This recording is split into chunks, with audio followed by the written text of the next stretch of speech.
قریش کے لوگوں سوچو خدا کی قسم تم پر زبردست گفتار آن پڑی ہے۔ اس کے بعد نظر بن حاضر ہیرا گیا، وہاں بادشاہوں کے واقعات اور رستم و اسفندیار کے قصے سیکھے، پھر واپس آیا تو جب رسول صلی اللہ علیہ وسلم کسی جگہ بیٹھ کر اللہ کی باتیں کرتے اور اس کی طرف سے لوگوں کو ڈراتے تو آپ کے بعد یہ شخص وہاں پہنچ جاتا اور کہتا کہ بخدا محمد صلی اللہ علیہ وسلم کی باتیں مجھ سے بہتر نہیں۔ اس کے بعد وہ فارس کے بادشاہوں اور رستم و اسفندیار کے قصے سناتا، پھر کہتا آخر کس بنا پر محمد صلی اللہ علیہ وسلم کی بات مجھ سے بہتر ہے۔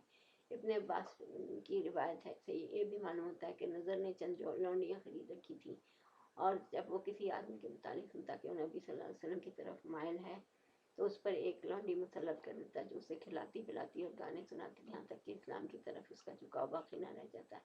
اسی سلسلے میں یہ ارشاد الہی نازل ہوا ومن الناس من یشتری لہو الحدیث لیضل عن سبیل اللہ، چھٹا سپارہ، چھٹی آیت، 31واں سپارہ، 31واں تو نہیں ہوتا نا، آئی ڈونٹ نو یہ کیا کہہ رہے ہیں۔ کچھ لوگ ایسے ہیں جو کھیل کی بات خریدتے ہیں تاکہ اللہ کی راہ سے بھٹکا دیں۔ ہزارہ کی چوتھی صورت سودے بازیاں، جن کے ذریعے مشرکین کی یہ کوشش تھی کہ اسلام اور جاہلیت دونوں پیچ راستے میں ایک دوسرے سے جا ملیں، یعنی کچھ لو اور کچھ دو کے اصول پر اپنی بعض باتیں مشرکین چھوڑ دیں اور بعض باتیں نبی صلی اللہ علیہ وسلم چھوڑ دیں۔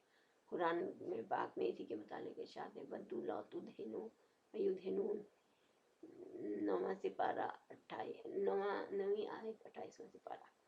وہ چاہتے ہیں کہ آپ ڈھیلے پڑ جائیں تو وہ بھی ڈھیلے پڑ جائیں۔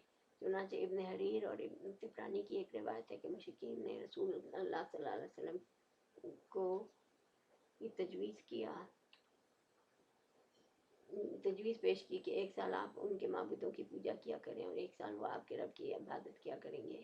عبد بن حمید کی ایک روایت اس طرح ہے کہ مشرکین نے کہا کہ اگر آپ صلی اللہ علیہ وسلم ہمارے معبودوں کو قبول کر لیں تو ہم بھی آپ کے خدا کو کی عبادت کریں گے۔ ابن اسحاق کا بیان ہے کہ رسول اللہ صلی اللہ علیہ وسلم خانہ کعبہ کا طواف کر رہے تھے کہ اسود بن مطلب بن اسد بن عبد العزیٰ، ولید بن مغیرہ، امیہ بن خلف اور عاص بن وائل سہمی آپ کے سامنے آئے۔ سب اپنی قوم کے بڑے لوگ تھے۔ بولے اے محمد صلی اللہ علیہ وسلم، آؤ جسے تم پوجتے ہو اسے ہم بھی پوجیں، اور جسے ہم پوجتے ہیں اسے تم بھی پوجو، اس طرح ہم اور تم اس کام میں مشترک ہو جائیں۔ اب اگر تمہارا معبود ہمارے معبود سے بہتر ہے تو ہم اس سے اپنا حصہ حاصل کر چکے ہوں گے، اور اگر ہمارا معبود تمہارے معبود سے بہتر ہوا تو تم اس سے اپنا حصہ حاصل کر چکے ہوں گے۔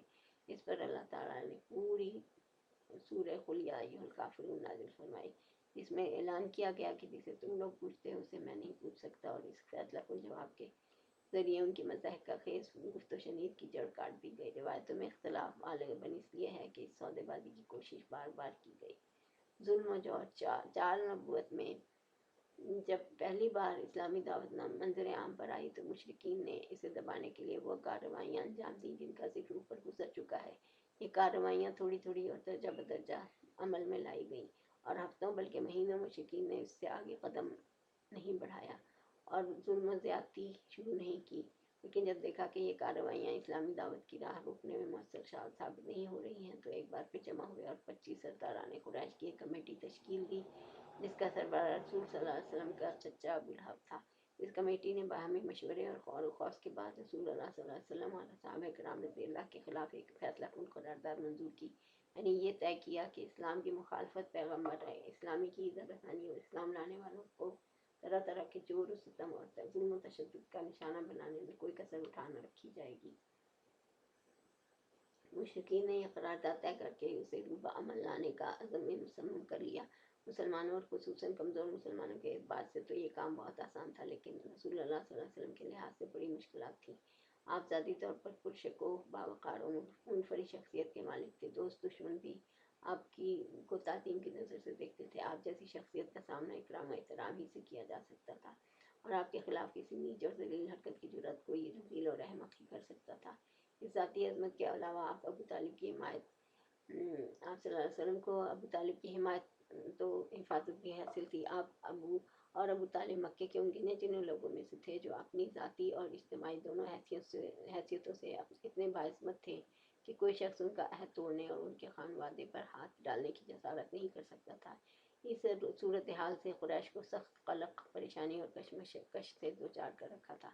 اس صورتحال نے قریش کو سخت قلق، پریشانی اور کشمکش سے دوچار کر رکھا تھا، مگر سوال یہ ہے کہ جو دعوت ان کی مذہبی پیشوائی اور دنیاوی سربراہی کی جڑ کاٹ دینا چاہتی تھی، آخر اس پر اتنا لمبا صبر کب تک؟ بالآخر مشرکین نے ابو لہب کی سربراہی میں نبی صلی اللہ علیہ وسلم اور مسلمانوں پر ظلم و جور کا آغاز کر دیا۔ در حقیقت نبی صلی اللہ علیہ وسلم کے متعلق ابو لہب کا موقف روز اول ہی سے، جبکہ ابھی قریش نے اس طرح کی بات سوچی بھی نہ تھی، یہی تھا۔ اس نے بنی ہاشم کی مجلس میں جو کچھ کیا، پھر کوہ صفا پر جو حرکت کی، اس کا ذکر پچھلی صفحات میں آ چکا ہے۔ بعض روایات میں یہ بھی مذکور ہے کہ اس نے کوہ صفا پر نبی صلی اللہ علیہ وسلم کو مارنے کے لیے ایک پتھر بھی اٹھایا تھا۔ بعثت سے پہلے ابو لہب نے اپنے 2 بیٹوں عتبہ اور عتیبہ کی شادی نبی صلی اللہ علیہ وسلم کی 2 صاحبزادیوں رقیہ اور ام کلثوم سے کی تھی، لیکن بعثت کے بعد اس نے نہایت سختی اور درستی سے ان دونوں کو طلاق دلوا دی۔ اسی طرح جب نبی صلی اللہ علیہ وسلم کے دوسرے صاحبزادے عبداللہ کا انتقال ہوا تو ابو لہب کو اس قدر خوشی ہوئی کہ وہ دوڑتا ہوا اپنے رفقا کے پاس پہنچا اور انہیں یہ خوشخبری سنائی کہ محمد صلی اللہ علیہ وسلم اب سر نسل بریدہ ہو گئے ہیں۔ ہم یہ بھی ذکر کر چکے ہیں کہ ایام حج میں ابو لہب نبی صلی اللہ علیہ وسلم کی تکذیب کے لیے بازاروں اور اجتماعات میں آپ کے پیچھے پیچھے لگا رہتا تھا۔ طارق بن عبداللہ محاربی کی روایت سے معلوم ہوتا ہے کہ یہ شخص صرف تکذیب ہی پر بس نہیں کرتا تھا بلکہ پتھر بھی مارتا تھا، جس سے آپ کی انگلیاں خون آلود ہو جاتی تھی۔ ابو لہب کی بیوی ام جمیل، جس کا نام عروہ تھا اور جو حرب بن امیہ کی بیٹی اور ابو سفیان کی بہن تھی، وہ بھی نبی صلی اللہ علیہ وسلم کی عداوت میں اپنے شوہر سے پیچھے نہ تھی۔ چنانچہ وہ نبی صلی اللہ علیہ وسلم کے راستے میں اور دروازے پر رات کو کانٹے ڈال دیا کرتی تھی۔ خاصی بدزبان اور مفسدہ پرداز بھی تھی۔ چنانچہ نبی صلی اللہ علیہ وسلم کے خلاف بدزبانی کرنا، لمبی چوڑی وسیع کاری و افطرا پردازی سے کام لینا، فتنے کی آگ بھڑکانا، خوفناک جنگ بپا کر رکھنا اس کا شیوا تھا۔ اسی لیے قرآن نے اس کو حمالۃ الحطب، لکڑی ڈھونے والی کا لقب عطا کیا ہے۔ جب اسے معلوم ہوا کہ اس کی اور اس کے شوہر کی مذمت میں قرآن نازل ہوا ہے تو وہ رسول اللہ صلی اللہ علیہ وسلم کو تلاش کرتی ہوئی آئی۔ آپ خانہ کعبہ کے پاس مسجد حرام میں تشریف فرما تھے۔ ابو بکر صدیق رضی اللہ عنہ بھی ہمراہ تھے۔ یہ مٹھی بھر پتلے لیے ہوئے تھی، سامنے کھڑی ہوئی تو اللہ نے اس کی نگاہ پکڑ لی۔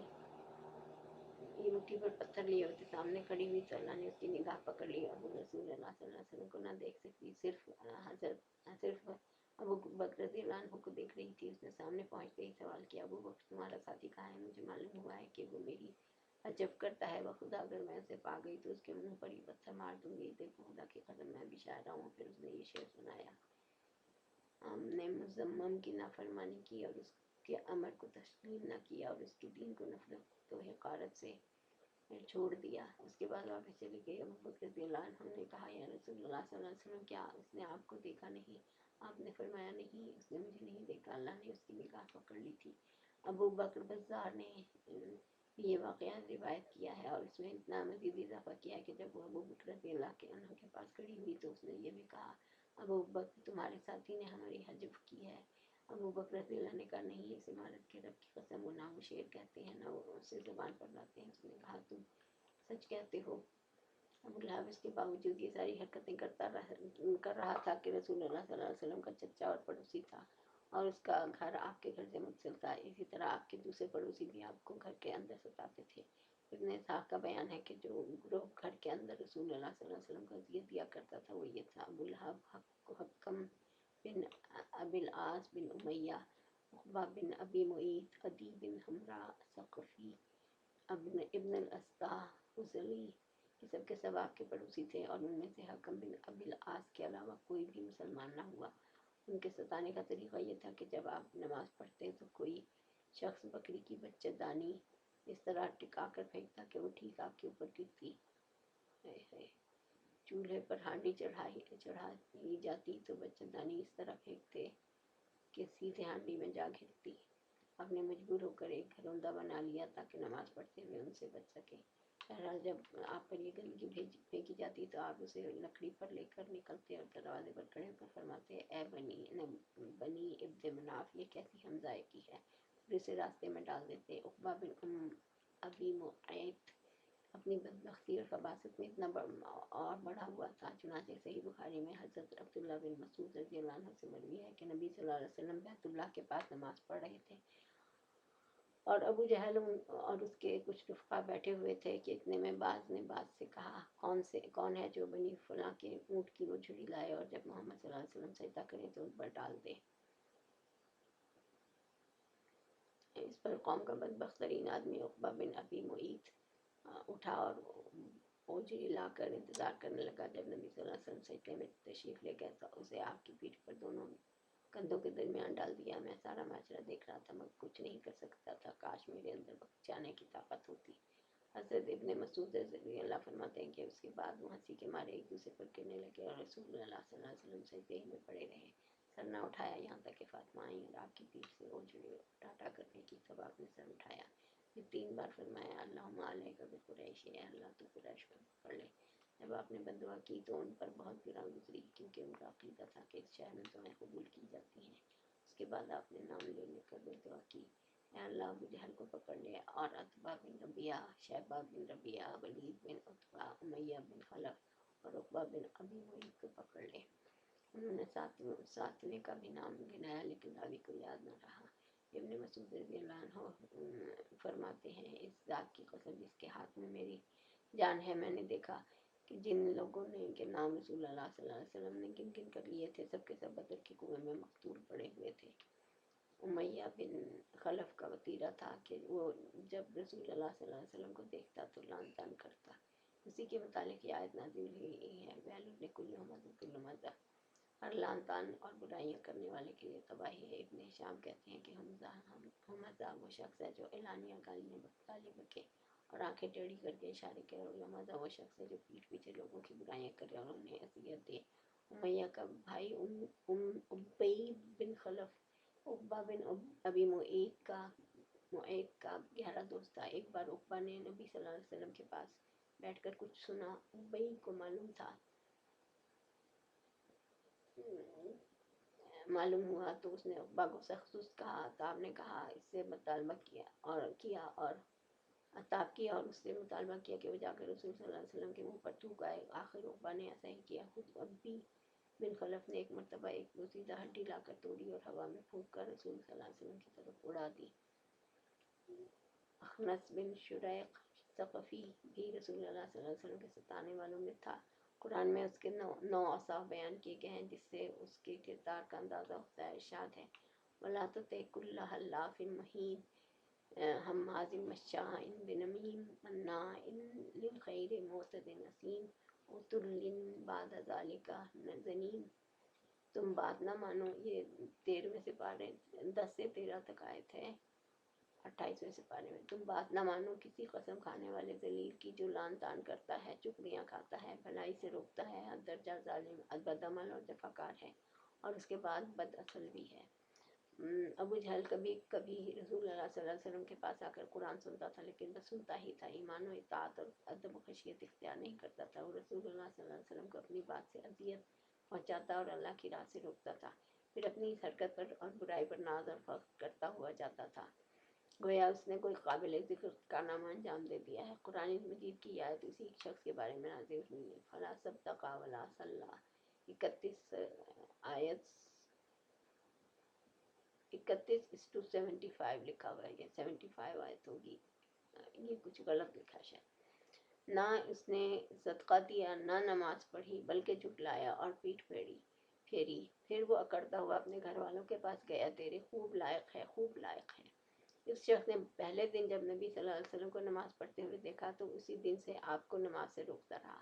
ایک بار نبی صلی اللہ علیہ وسلم مقام ابراہیم کے پاس نماز پڑھ رہے تھے کہ اس کا گزر ہوا، دیکھتے ہی بولا محمد کیا میں نے تجھے اس سے منع نہیں کیا تھا؟ ساتھ ہی دھمکی بھی تھی۔ رسول صلی اللہ علیہ وسلم نے بھی ڈانٹ کر سختی سے جواب دیا۔ اس پر وہ کہنے لگا اے محمد صلی اللہ علیہ وسلم مجھے کاہے کی دھمکی دے رہے ہو؟ دیکھو خدا کی قسم اس وادی مکہ میں میری محفل سب سے بڑی ہے۔ اس پر اللہ تعالیٰ نے یہ آیت نازل فرمائی فَلْيَدْعُ نَادِیَہُ، اچھا تو وہ بلائے اپنی محفل کو، ہم بھی سزا کے فرشتوں کو بلائے دیتے ہیں۔